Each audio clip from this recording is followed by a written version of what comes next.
नमस्कार साथियों, 15.1 चैप्टर आज कर रहे हैं। इससे पहले इस चैप्टर के जो उदाहरण हैं वो अपने इससे पहले वाली क्लास में कर चुके हैं। यदि आपको वो देखना है तो आप डिस्क्रिप्शन में लिंक के द्वारा देख सकते हो। क्वेश्चन है अपने पास, गणित के 10 छात्रों के प्राप्तांक 52, 75, 40, 70, 43, 40, 65, 35, 48, 52 हो तो आपको इनका समांतर माध्य बताना है। तो समांतर माध्य बताना है, आंकड़े दे रखे हैं तो आपको फॉर्मूला याद होना चाहिए। छोटा सा फॉर्मूला मैंने आपको बताया था, समांतर माध्य का फॉर्मूला था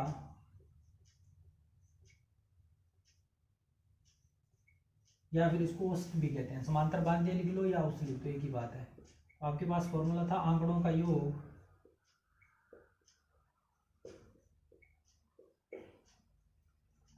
और इसके भाग में दे रखा है आंकड़ों की संख्या।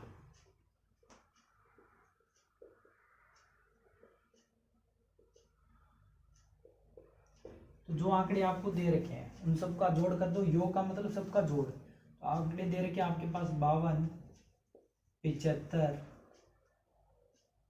40, 70, 43, फिर 40, उसके बाद में आपको दे रखा है 65, इसी प्रकार आगे दे रखा है प्लस में 35 दे रखा है, फिर 48 दे रखा है और फिर दे रखा है 52। और इसके भाग में लिखेंगे अपने आंकड़ों की संख्या। तो संख्या कितनी है? 1, 2, 3, 4, 5, 6, 7, 8, 9 और 10। आंकड़ों की संख्या कितनी है? ये हो जाएगी आपके पास 10। आपको सबका करना है जोड़। इन सबको जोड़ेंगे तो योग आएगा इनका 520। आप जोड़ के देख लेना, 520 ही आएगा। 520 और संख्या कितनी है? 10। तो 520 में 10 का भाग देंगे तो कितना है? 0 से 0 कैंसिल और बचेगा कितना? 52। तो ये अपना क्या हो जाएगा? आंसर हो जाएगा। तो इन जो गणित के 10 छात्रों के प्राप्तांक है ये सब अलग अलग दे रखे हैं। उसने पूछा इन सबका समांतर माध्य कितना होगा। समांतर माध्य के लो चाहे औसत के लो, एक ही बात होती है। आपको इन दोनों वर्डों के अंदर जो शब्द है इनके अंदर कंफ्यूज नहीं होना है कि समांतर माध्य क्या होता है और औसत क्या होता है। दोनों का एक ही मतलब होता है। तो इनका आंसर कितना आ जाएगा? 52 आ जाएगा। 3, 4, 8, 5 एक्स दे रखा है। ये 3 फिर 2 और 1 अंकों का समांतर माध्य इसने दे रखा। समांतर माध्य पहले ही दे रखा है, कितना दे रखा है? 4। उसने पूछा एक्स का मान बताओ क्या है। तो आपके पास फॉर्मूला क्या होता है समांतर माध्य? मैं इसको अब लिख देता हूँ, औसत लिख देता हूँ।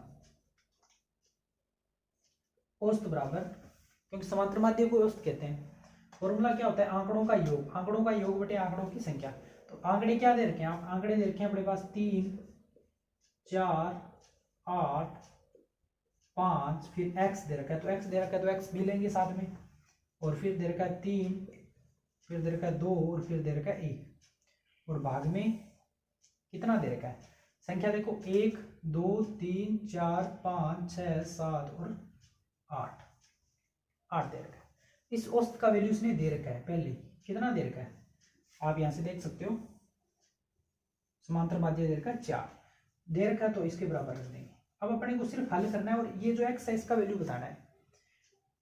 अब अपने देखेंगे कि 4 बराबर, अब 5, 4 और 3 सबको जोड़ेंगे, लेकिन ये जो x है ये x इन संख्याओं के अंदर नहीं जुड़ेगा। कहीं जोड़ मत देना, सबको जोड़ के और x साथ में लगा देना, गलत हो जाएगा। क्योंकि ये x एक अलग संख्या है, ठीक है ना। ये एक चर होता है। x, y, z वाले होते हैं ना, इनको क्या बोला जाता है? चर। एक तो होते हैं चर और एक होते हैं अचर। तो जो संख्या होती है, जो कांस्टेंट होते हैं, जो कांस्टेंट होते हैं ना, कांस्टेंट जो नियत होते हैं, नियत बोले तो जिनकी वैल्यू बदलती नहीं है। जैसे एक है तो वो हमेशा एक ही रहता है। क्या एक की वैल्यू कभी बदलती है? क्या एक की वैल्यू 2 हो सकती है? नहीं हो सकती। एक तो हमेशा एक ही रहता है। 5 है तो 5 रहेगा, 10 है तो 10 रहेगा, 20 है तो 20 रहेगा। तो जो ऐसी संख्या होती है वो अचर होती है। और जो चर, चर कौन से होते हैं? जैसे कि आपका एक्स होता है, जो वाई होता है, जो जेड होता है या ए होता है, इस प्रकार के जो अल्फाबेट होते हैं वो आपके होते हैं चर। चर का मतलब ये होता है कि x की वैल्यू 1 हो सकती है, 2 हो सकती है, 10 हो सकती है, 15 हो सकती है, 20 हो सकती है, कुछ भी हो सकती है। इसकी कोई नियत वैल्यू नहीं होती है। तो ये क्या होते हैं? आपके चर होते हैं और ये होते हैं अचर। तो ये दोनों में इनको मिक्स मत कर देना, ये अलग अलग चीज होती है। इसलिए अपने x को इनके अंदर डायरेक्ट नहीं जोड़ सकते। कि पहले इन संख्याओं को जोड़ेंगे। 4 और 3 7, 7 और 8 हो जाएंगे 15, 15 और 5 20, 20 और 5 हो जाएंगे आपके पास 20 और 5 25 और 1 26। आपके पास यहाँ हो जाएंगे 26 प्लस x। अब x को मैंने जोड़ नहीं रहा, नीचे कितना है 8। अब फिर आगे हल करेंगे, इसका हल करेंगे तो 8 इधर गुणा में, इधर भाग में, इधर जाएगा तो संख्या भाग में संख्या दूसरी तरफ जाती है तो वो गुणा में हो जाती है, यानी कि 8 का 4 से गुणा करेंगे और बराबर में आगे रहेगा 26 प्लस x। इसको मैं हटा देता हूं इसको,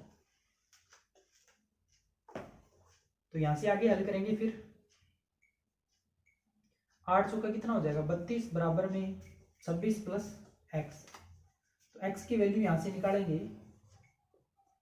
तो ये 26 इधर प्लस में इधर जाएगा तो माइनस, यानी कि आपके पास क्या हो जाएगा 32 माइनस 26। तो 32 में से आपका 26 जाएगा तो कितना आ जाएगा 6। तो x का वैल्यू आएगा वो कितना आ जाएगा 6 आ जाएगा। नीचे आप लिख दोगे, अतः x का जो मान होएगा इस x का जो इसने पूछा है वो कितना हो जाएगा 6 हो जाएगा। कक्षा ए के जो 25 छात्र है, कक्षा ए के 25 छात्रों का औसत भार कितना दे रखा है 51 kg, और जबकि कक्षा बी के जो 35 छात्रों का औसत भार है कितना 54 kg। तो कक्षा के कुल 60 छात्रों का औसत भार बताइए कितना हो जाएगा।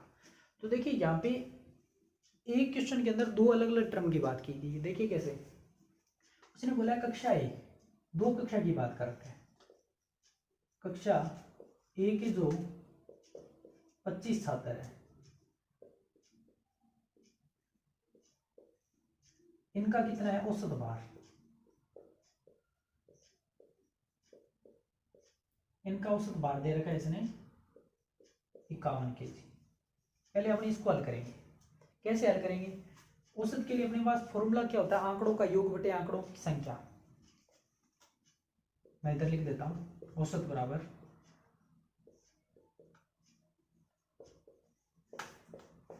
आंकड़ों का योग और भाग में होता है आंकड़ों की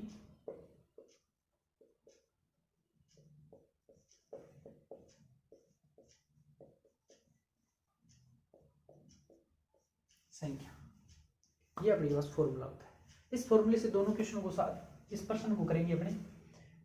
इसके अंदर कक्षा ए के लिए बात करेंगे तो औसत कितना दे रखा है 51 kg। इस फॉर्मूले के अंदर वैल्यू पुट कर रहा हूं, जो कक्षा ए के 25 छात्रों का 51 kg औसत दे रखा है। अब यहाँ पे योग नहीं दे रखा कि छात्रों के जो 25 छात्र है इनका वजन कितना कितना, अपने को योग नहीं दे रखा, लेकिन संख्या दे रखी है। कितनी दे रखी है, संख्या दे रखी है 25। तो क्या मैं यहाँ से कक्षा के छात्रों का योग निकाल सकता हूँ, बिल्कुल निकाल सकते हैं, क्योंकि 25 इधर भाग में उधर जाएगा तो गुणा, तो योग बराबर मेरे पास क्या आ जाएगा, या फिर लिख सकते हैं कक्षा ए के छात्रों का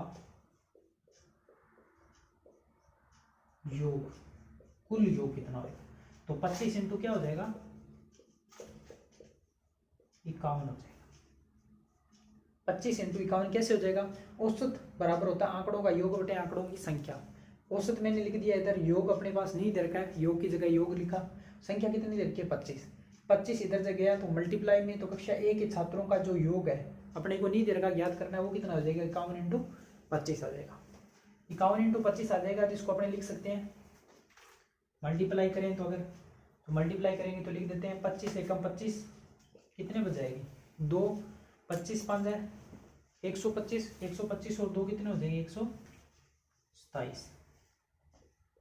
तो जो कक्षा ए के कितने छात्र थे 25 छात्र, इनका टोटल जो वजन आएगा वो कितना आएगा 1275 आ जाएगा।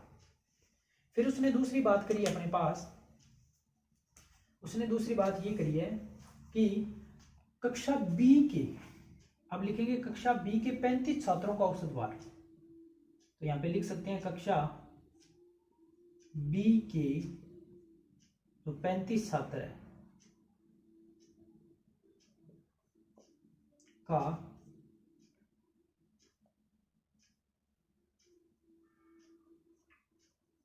कुल भार लिख दो, या फिर अपने इसको यूं भी लिख सकते हैं छात्रों का योग, भार का योग, भार का योग लिखें क्योंकि भार दे रखा है। तो मैं इसी प्रकार लिख सकता हूं, क्योंकि यहाँ पे देखिए ये फॉर्मूला लग गया। औसत की जगह मैं कितने लिखूंगा, औसत की जगह लिखूंगा 54, तो 54 इस साइड में लिखा जाएगा और ऊपर योग आएगा, नीचे क्या आएगा 35 आएगा। तो 35 54 के साथ क्या हो जाएगा मल्टीप्लाई में, तो 35 54 इंटू क्या हो जाएगा 35 हो जाएगा, 35 इंटू 54 हो जाएगा।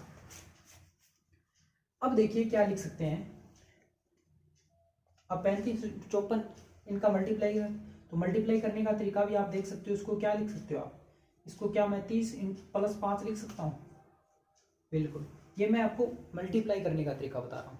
कुछ बच्चों को गुणा बढ़ाने पर दिक्कत होती है, तो आप आसानी से कैसे कर सकते हो। देखिए इस 30 का इस 54 से करना है, तो 0 का तो 0 रहेगा, 3 का 4 से करेंगे तो 4 3 12, आंसर बची 1, 5 3 15 और 1 16, प्लस अब 5 का 54 से करेंगे तो 5 चौके 20, कितने बचे 2, 5 5 25 और 2 27। आप इनको जोड़ेंगे तो कितना आ जाएगा, 0 का 0, 7 और 2 9, 6 और 2 8, और कितना बचेगा यानी कि 1890। तो आप इस प्रकार से इनका गुणा कर सकते हो। ये मैंने आपको मेथड बताया था। इस प्रकार से अगर आपको बड़ा गुणा आ जाए तो आप टुकड़ों में तोड़ के, तो अपने पास मल्टीप्लाई कितना आएगा 1890। तो ये कक्षा बी के 35 छात्रों का कुल भार है 1890, और ये कक्षा ए के जो 25 छात्र है, 25 छात्रों का टोटल भार आया 1275 kg। अब देखिए उसने क्या पूछा है, कक्षा के कुल 60 छात्र। अब 60 कैसे होंगे, जब कक्षा ए व बी के कुल छात्रों को जोड़ देंगे। 25 छात्र ये है और 35 छात्र ये है, तो 35 और 25 कितने हो जाएंगे, ये आपके पास हो जाएंगे 60। अब उसने पूछा है कि कक्षा के जो 60 छात्र हैं उनका औसत भार कितना हो जाएगा। तो अपने लिखेंगे कक्षा ए व बी के छात्रों का औसत भार, औसत भार ये कैसे होंगे, ए व बी के छात्रों का औसत भार। औसत के लिए फॉर्मूला क्या है, औसत बराबर आंकड़ों का योग बटे आंकड़ों की संख्या। औसत अपने को ज्ञात करना है। अब यहाँ पे ऊपर क्या आएगा, आंकड़ों का योग, यानी कि कक्षा ए के छात्रों का भार और कक्षा बी के छात्रों का कुल भार। तो कुल भार यहाँ पे कितना है 1275, और प्लस इधर कितना है 1890, ये कुल भार ले रखा है। तो कक्षा ए और बी के छात्रों का टोटल भार आ गया 1275 और 1890, और नीचे कितना आ जाएगा 60, क्योंकि कुल छात्र कितने हैं 60। इनको जोड़ दो, जोड़ेंगे तो कितना आ जाएगा 5 8 और 9 16, आंसर बची 1, 8 और 2 10 और 1 11, आंसर बची 1 2 और 1 3 बटे में 60। जब अपने इसको काटेंगे तो इसको 5 से काट सकते हैं अपने, 5 से काट के आप देख लेना, इसका आंसर आ जाएगा 52.75। तो ये क्या आ जाएगा 52.75 kg। ये कक्षा ए व बी के 60 छात्रों का जो औसत भार आएगा ना, वो कितना आएगा 52.75। तो आपका 7 नंबर क्वेश्चन था, एक बार थोड़ा सा हल्के से देख लीजिए। कक्षा ए के 25 छात्रों का औसत भार 51 kg। तो मैंने कक्षा ए के 25 छात्र हैं उनका कुल भार निकाल लिया, भार का योग, भार का योग या फिर कुल भार भी लिख सकते हैं। यहाँ पे लिख सकते हैं 25 छात्रों का कुल भार, क्योंकि भार का औसत तो दे रखा है, कुल भार निकालेंगे तो ये फॉर्मूला लगाएंगे, औसत बराबर आंकड़ों का योग बटे आंकड़ों की संख्या। औसत दे रखा है 51, आंकड़ों की संख्या दे रखी है 25, योग निकालना है तो 25, ये 25 और ये 51, तो इधर जाएगा मल्टीप्लाई, यानी कि 51 × 25 हल करेंगे तो 1275 कक्षा ए के कुल छात्रों का भार हो जाएगा। उसके बाद बी के छात्रों का कुल भार हो जाएगा 1890। अब उसने ये पूछा है कि कक्षा ए और बी के कुल छात्रों का औसत भार बताइए। तो ए व बी का कुल भार, औसत भार आंकड़ों का योग बटे आंकड़ों की संख्या। ए के लिए कुल भार और बी के लिए कुल भार, दोनों को जोड़ेंगे और टोटल योग कितना है, संख्या कितनी है 60, तो इसके अंदर टोटल भाग देंगे तो कितना आ जाएगा 52.75 kg। कक्षा ए व बी के छात्रों का जो कुल छात्रों का औसत भार आएगा वो 52.75 kg। तो ये थे आज के अपने क्वेश्चन। बचे हुए क्वेश्चन करेंगे अपने अगली वीडियो में। आज की वीडियो आपको पूरा देखना है। अगर वीडियो के किसी भी क्वेश्चन में आपको कोई भी दिक्कत आती है तो आप कमेंट में डेफिनेट कमेंट कर दीजिए, आपको सॉल्यूशन उसका मिल जाएगा। वीडियो आपको सब वीडियो देखनी है और साथ के साथ सब वीडियो की प्रैक्टिस अवश्य करनी है, ताकि एग्जाम तक आपके सारे कॉन्सेप्ट क्लियर हो जाए, आपका अच्छे से रिवीजन हो जाए और आप 100 में से 100 नंबर पक्के कर सको। तो बस आपको हमारे चैनल से जुड़ना है। हमारे चैनल चीनिया क्लासेस पे नए हो तो चैनल को सब्सक्राइब अवश्य करें। तो मिलते हैं नए क्वेश्चन नई वीडियो में, तब तक